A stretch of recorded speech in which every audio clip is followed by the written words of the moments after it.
Welcome back to another episode of Kicking It with Coach Red, where we bring you all the news, stories, takes, and opinions about your favorite teams from the Pacific North. Fresh from the good to the bad to the Mariners.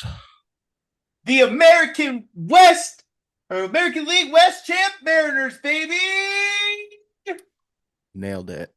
Yeah, words are hard. Nailed it. Yeah.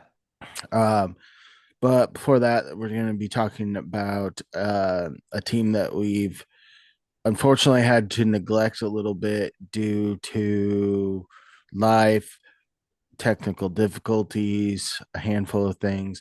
So we are going to get rolling with the Seahawks tonight, 4 games through into the season. And we're going to kind of encapsulate what we've seen so far, what we've liked, what we haven't liked, some of their top players, give you a little preview for the upcoming throwback matchup this Sunday versus the Creamsicle Bucs. But before we So do fun. that, why don't I tell you a little bit about us? If you're looking for a guy who, oddly enough, has a similar hair color to the starting quarterback for your Seattle Seahawks, that's me, your boy, Coach Red.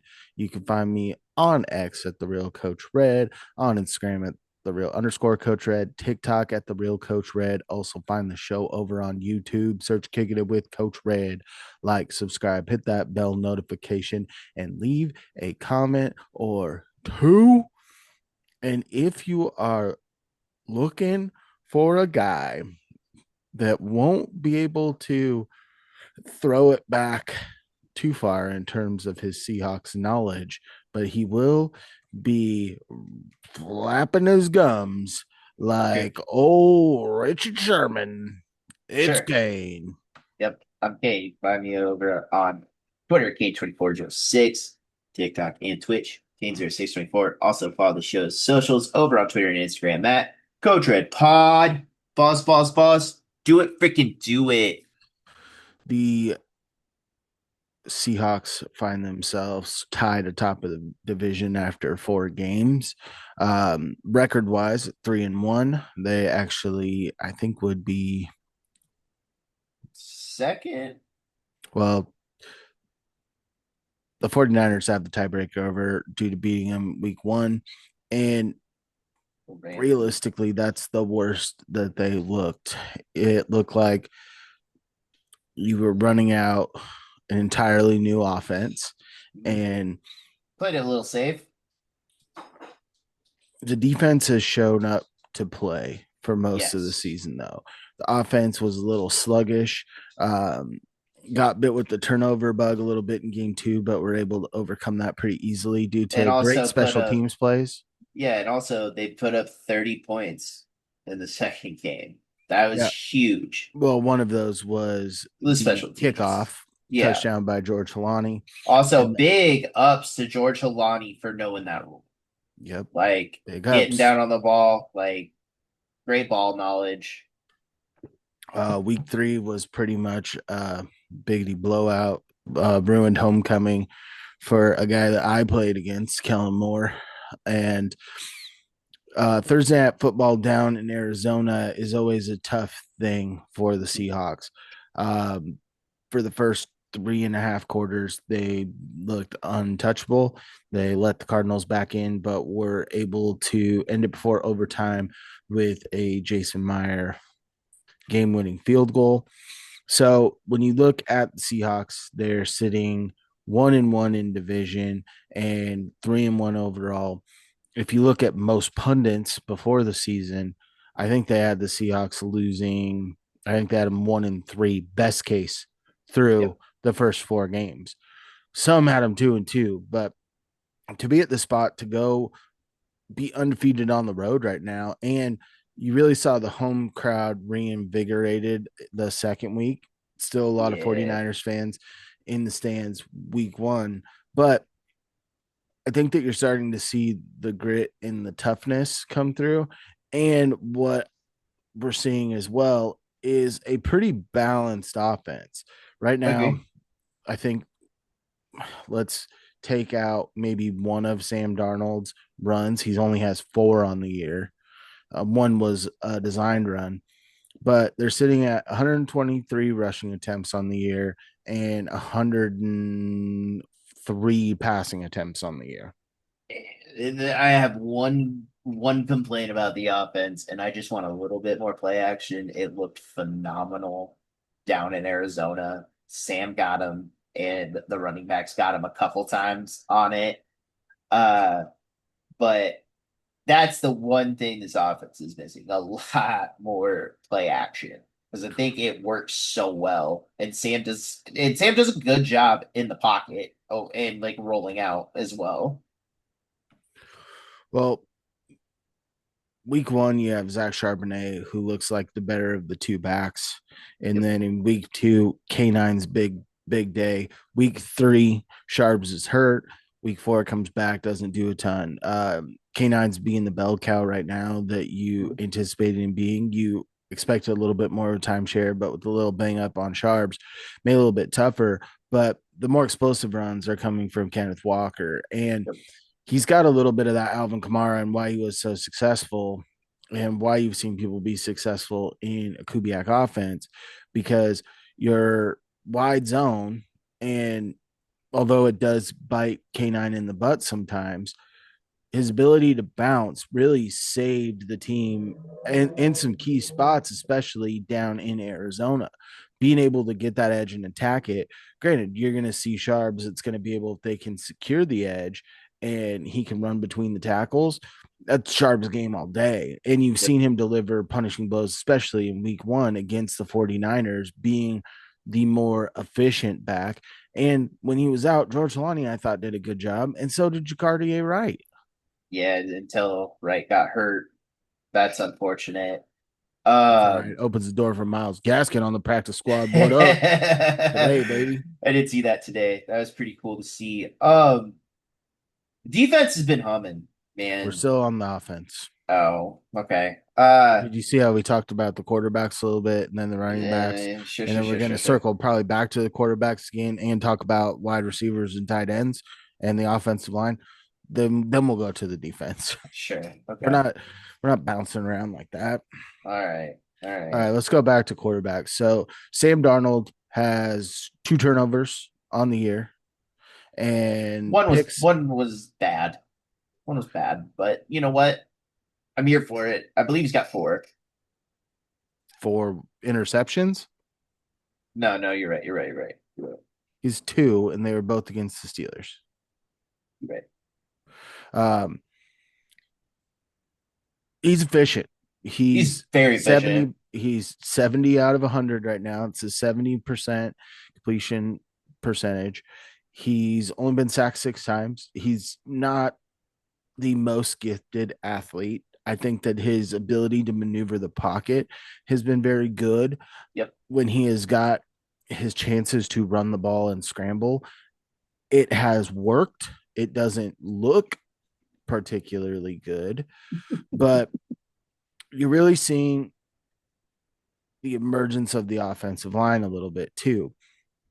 There's been some shaky play. I mean, there's been some breakdowns that I've seen where they highlight Anthony Bradford and it doesn't necessarily look great. They're definitely more capable in the run game. I saw something, I think it was PFF. Gray Zabel has the second highest run blocking grade of all offensive linemen, and It's he awesome. is number one as an interior offensive lineman. He's very awesome. And also, I don't think Anthony Bradford's gotten a hold of the ball this year. I, Hallelujah. there hasn't been many holding calls from the offensive line this year. Well, Nick, you've seen this game to game, right? There's been some games where running behind the left side has been tremendous. Charles Mhm. Cross coming from a little bit banged up during training camp, early week one. The left side wasn't where it was at, it was the right side. You know, with Abe Lucas and big boy Bradford over there and Jalen Sundell hanging out in the middle being athletic. I do The like right side Sundell in was the good early middle. on, but the left sides look good too. It Yep. just hasn't come together as a full consistent run game yet because there's been stretches in time. where week one, I thought the run game was sufficient. Game two, I thought the run game was awesome. Game three, they didn't really get going until the second half. And Right. the Saints really tried to make the Seahawks beat them by passing the football. Luckily, their defense was balling out that day. Special teams was on fire. You had a Torrey Horton punt 95 return yard. touchdown. So you were able to probably play your most complete game, but your rushing attack wasn't the best in that game. And then last week, I Yeah. thought your rushing attack did what it needed to do to win you the football game. Yeah. And man, Sam's actually put some really, really good balls out there too. Um, uh, like the one thing I'm going to talk about from Thursday night was the thing I liked in the first half, right? Is JSN didn't even get target, right? And they moved the football and it looked good. You were trying to get Torrey Horton involved. Elijah Arroyo, we'll get to him, but big plays out of him. AJ Barner, big plays out of him. JSN finally gets involved in the second half, And is a but monster in the second right, half.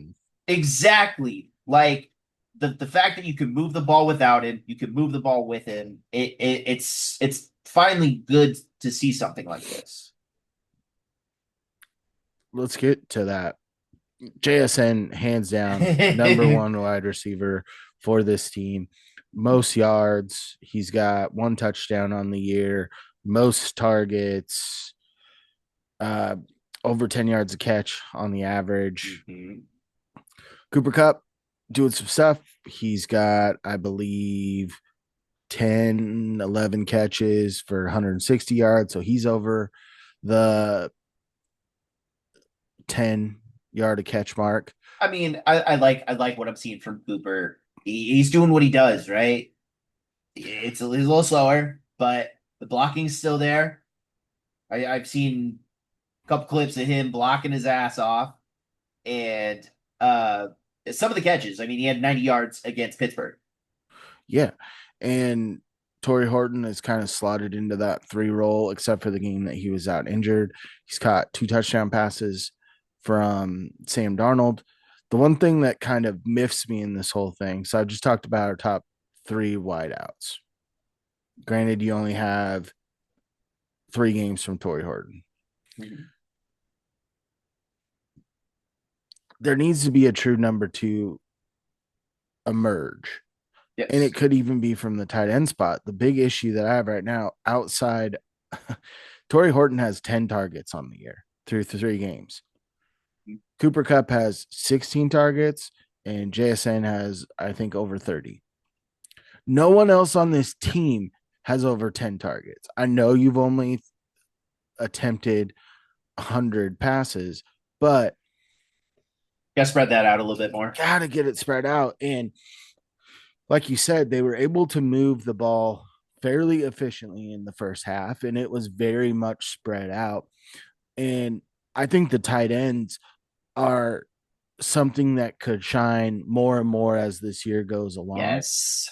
because Elijah Arroyo is a big time receiving threat. And so is AJ Barner. AJ Barner has He's a nose for he's the end creeping zone. in there, dude. He is AJ Barner has creeping two in there. tutties this year. Yeah. They only have five receiving touchdowns. JSN has one, Torrey Horton has two, and AJ Barner has the other two. Uh, the bullet that Sam Darnold threw to AJ Barner, I believe, against Pittsburgh, where he fitted into that tight hole. Phenomenal. I mean, the hands on Barner this year look incredible when he's got the ball. Yeah, and he's got some sneaky athleticism. And the other thing that's been fun too is watching a true fullback and being able to go get in a hole and kind of help spring the running back a little bit. It's something that we Mhm. haven't seen since the days of Will Tukuafu.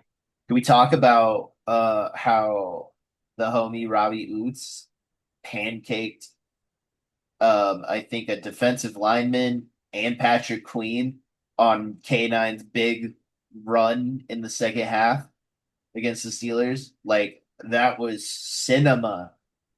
Uh Yeah, I mean, the Seahawks have been doing enough offensively to put themselves in a winning position. Mhm. They've played some tough defenses. 49ers have been pretty stingy this year so far.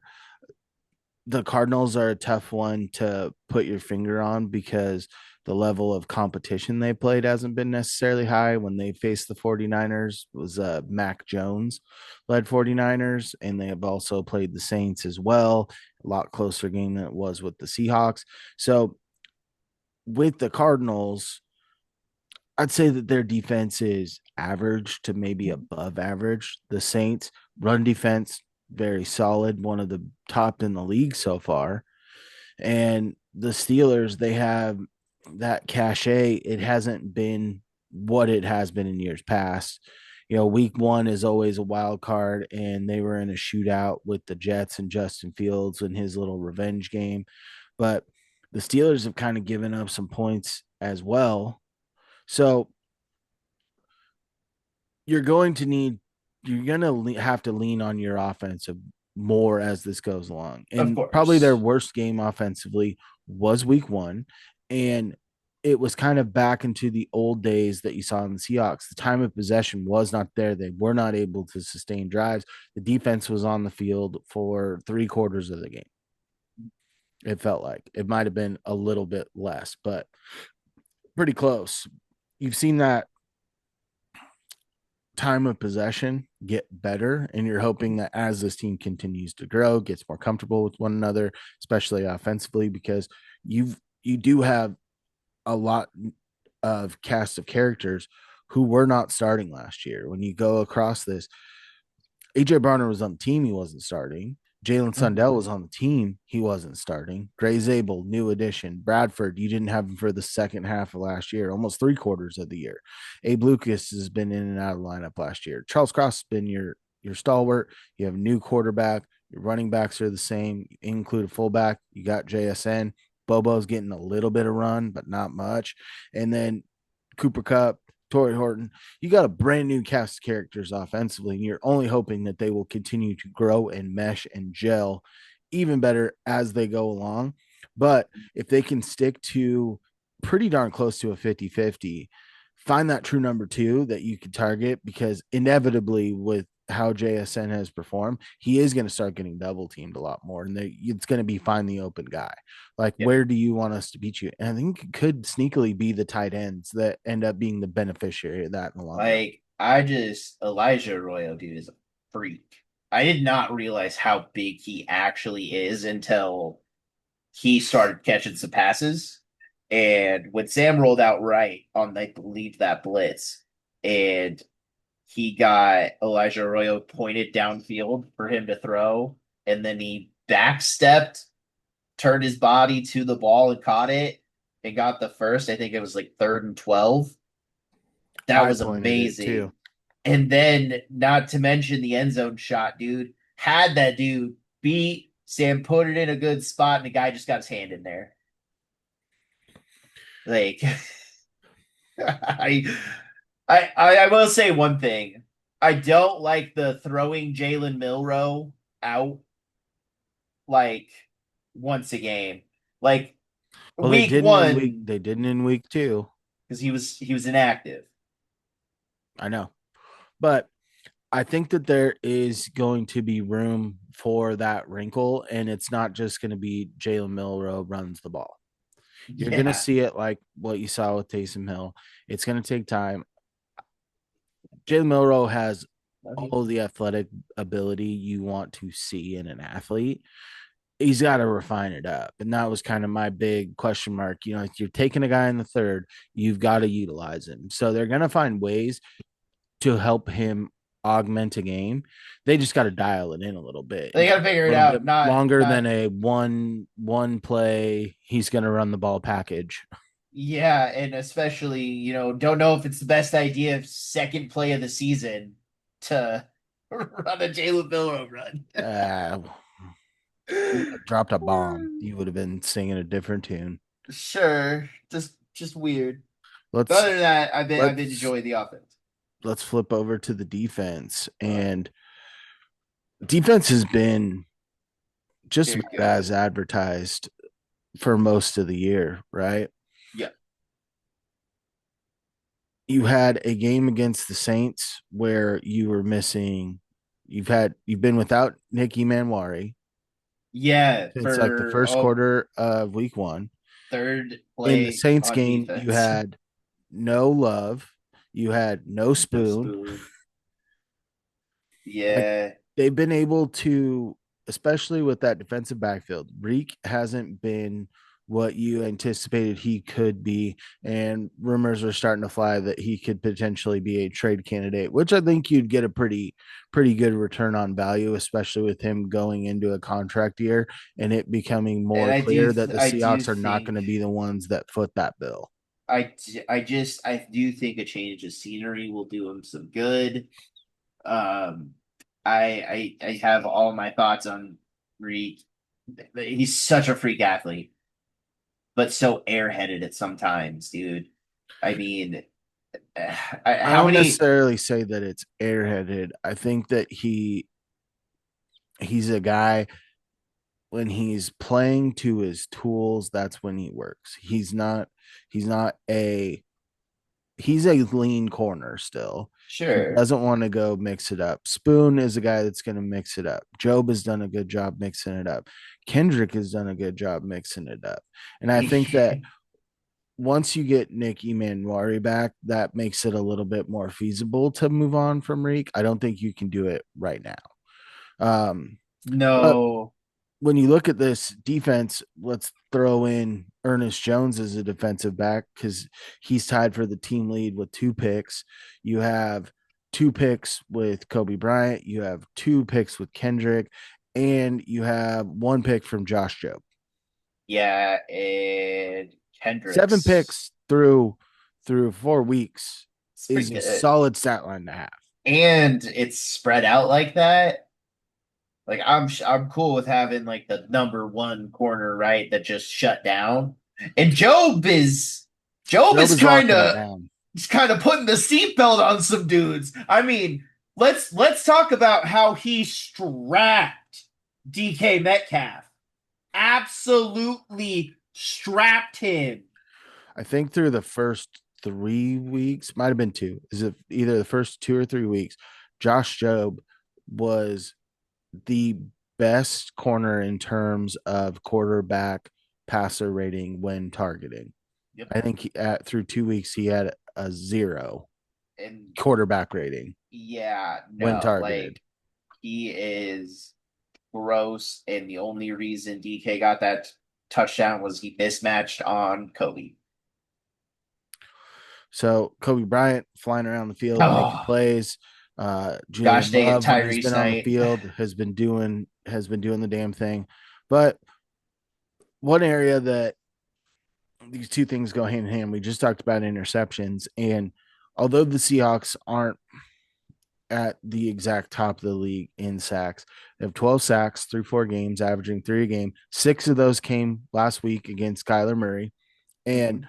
where you're getting it is crazy right now because Uh, you still haven't seen Boye Mafe or Derek Hall come down with a sack. And those are probably your top 2 sack artists right now on the team, especially young and upcoming. But Byron Murphy, 2.5 sacks. You have 2.5 sacks with the big cat, Leonard Williams. The mhm. Seahawks are the top pressure team with only rushing 4 people. They are living, making it uncomfortable for opposing offenses. they are living rent free in backfields. Good night, Goose. They are living rent free back there. I saw a stat that was just like 41% of snaps, Byron Murphy was in the backfield. Like he He's made what we're that year 2 jump. seeing.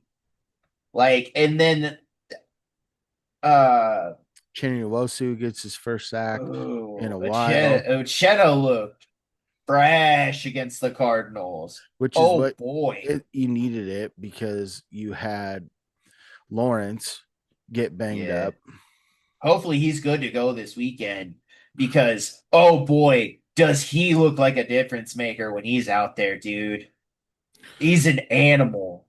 I mean, the crazy thing is, like, you also have a full on sack from Julian Love. You have Yeah. half sack from Ernest Jones, who still is tackling at a high clip.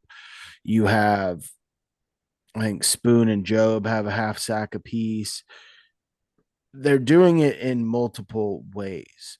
And that's the beauty of a Mike McDonald led defense. And when they get slightly healthier, it sounds like Eman Wari might be ready to roll this week. And Full participant today. if he is, man, you're looking at a defense that can add another piece because although he had one play where he overplayed his athleticism a little bit, got a little burned, but you saw him as a difference maker on being able to fill a hole. I think he put a big lick on a crosser and just broke it up right away. So Yeah, and then the next play hurt his ankle. yes, Stuffing the hole on a run. I mean this team is playing how I think we expected them to play. I don't think that they've played better than most pundits have tasked them with. And even Jace Meyer, he's 9 of 11 on field goals. He missed short one, and he's missed a over 50 yarder against the short one. I think was against the He missed one on Cardinals, he missed and one on then Thursday. which talk about kicking woes on a Thursday night down in Glendale, Arizona. It's not like it hasn't happened before. Yeah, no kidding. But Michael Dixon has looked good when he's been tasked out there. And overall, the special teams, what you've seen on kickoff from Halani has been good. What And you've Derek. seen from Torrey Horton, it's looked great. And Derek Young has looked good on returns as well. Yeah, let me jump back to the offense real quick. On Thursday night when Torrey Horton caught that slant, got flipped around and like stomped for 6 yards backwards. That's impressive. Yeah, there are a lot of familiar faces defensively that we Yeah. knew coming in this year that was going to be the stalwart. The offense was the question mark. They still are to an extent, but this is going to be a big time matchup. You know, the Bucs have come out. They're dealing with some injuries, especially offensively. They're without Mike Evans. Mecca Buka has looked good. You have Chris Godwin, Jalen McMillan back. You've got McMillan. Sterling Shepard. Oh, Bucky Irvin has looked good. Rashad White gets involved. And Baker Mayfield is, I pretty think Mike good. McDonald said it today that his metrics on extended plays, he's the best in football right now on extended he's plays this year. So he's it's going to pretty be good. interesting to see how this breaks down because I would venture to say, because you had Christian McCaffrey coming off of an injury, you had whatever. I mean, Kenneth Gainwell, sure. You know, Jalen Her. Warren, sure. You had Yeah. Kamara, who was they're out of the game. They stop running the football. And then Yeah. you are without James Conner. This is going to be the most complete offensive team that you've faced so far this year. And it's going to be a big test for the defense. Per the injury report, Baker did not practice today, and Bucky Irvin is on crutches. So I sucks from a fantasy team, but it is what it is. I'm a Baker fan. Uh, but per injury report, they didn't practice today. So that's kind of up in the air. Baker will play. Most likely.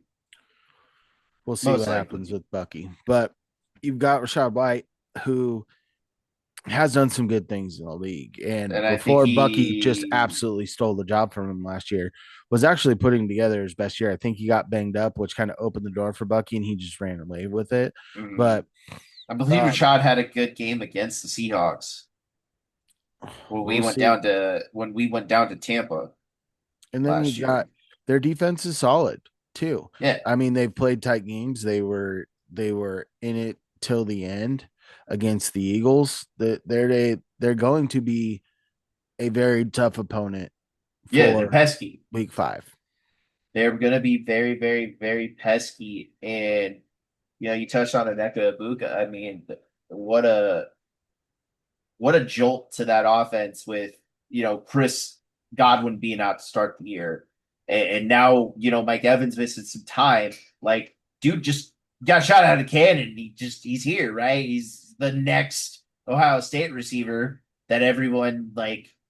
Just they produce so many great talents out of that school, and then kid's going to be a phenom one day, and I'm going to be interested to see how the defense can handle him. I feel like Chris Godwin's still kind of getting into the rhythm of stuff because last week was his first game back, so I'm not really worried about that. I'm not worried about Kate Otten. He's They you haven't know been utilizing the tight ends much this year. no, and J Mac, if this is his first week back from injury, He was back last week. oh well, So it'll be interesting to see how it plays out. But yeah, if the Seahawks can capture a little bit of home magic and really get that place rocking like they did against the Saints, they're going to be in a good spot. And especially, I think that you're going to have a good home crowd. You've got the Mariners game going on after that game. It's going to be wild downtown. You're going to have a lot of Seahawks fans. I don't think the Bucs fans are going to travel necessarily that well into Seattle. So you're going to be putting in a good spot to have that 12th man really come home to roost, I think, this week. And with a tough week 5 matchup and a Mariners home playoff game, places people are going to be juiced. yes, I agree. And I agree that you should go follow us over on social media. You can find me, your boy, Coach Red, on X at the Real Coach Red, on Instagram at the Real underscore Coach Red, TikTok at the Real Coach Red. Also find the show over on YouTube. Search Kicking It with Coach Red. Like, subscribe, hit that bell notification, and leave a comment or two. Kane, where you at? Find me over on Twitter, Kane2406, TikTok and Twitch, Kane0624. Also follow the show's socials over on Twitter and Instagram at CoachRedPod. Pause. Do it. And as always, stay fresh. Stay fresh, peeps. Peace.